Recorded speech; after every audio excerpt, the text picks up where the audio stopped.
Hey tennis fans, I'm Grace Carter and this is Tennis Now presented by Tennis Express. Tennis Express, order today and it ships today. Andy Murray is world number one, but John McEnroe calls him a distant fourth when it comes to the Big Four. In an interview with the Times of London, McEnroe says he is amazed that Andy is in the top spot, considering his competition are iconic champions.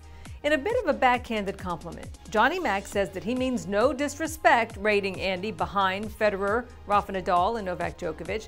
Andy's Grand Slam title count is only 3, same as Stan Wawrinka, and Andy's an 8-time major runner-up. McEnroe says he's always been top 4, but it's been a distant fourth. He says it's amazing Andy even reached number 1 considering the competition. But he says that's part of the reason Andy is struggling right now, because it took such an effort to get there. But he says that Rafa Nadal, Novak Djokovic, and Roger Federer are just better than Andy. No disrespect. McEnroe says you're talking about 3 of the 5 greatest players that ever lived, so it's a pretty tall order.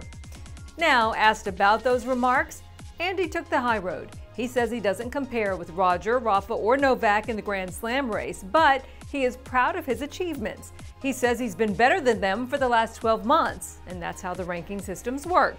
It took a long time to get there, says Andy, but in terms of the career as a whole, if I could swap careers with those guys, obviously I would do it because they've won a lot more than me. But Andy says it doesn't matter what anyone else thinks. He is very proud of his achievements, especially his Olympic medals. And on another subject involving Johnny Mac, he says a rock star saved his sanity. Mac says back in 1992, after a New Year's Eve concert, a talk with Pearl Jam singer Eddie Vedder helped Mac keep his head together. He writes about this in his new book. An emotionally frayed McEnroe was at a low point as his marriage to actress Tatum O'Neal was crumbling. An article in the New York Daily News says that Mac calls his conversation with the rocker a turning point that calmed him and helped him realize there was light at the end of the tunnel. The new book comes out later this month, and it's a follow-up to McEnroe's best-selling memoir, You Cannot Be Serious. Johnny Mac married rock singer Patti Smith, has his own band, and he's jammed on stage with a lot of rock star friends, including longtime buddy Chrissie Hynde of The Pretenders.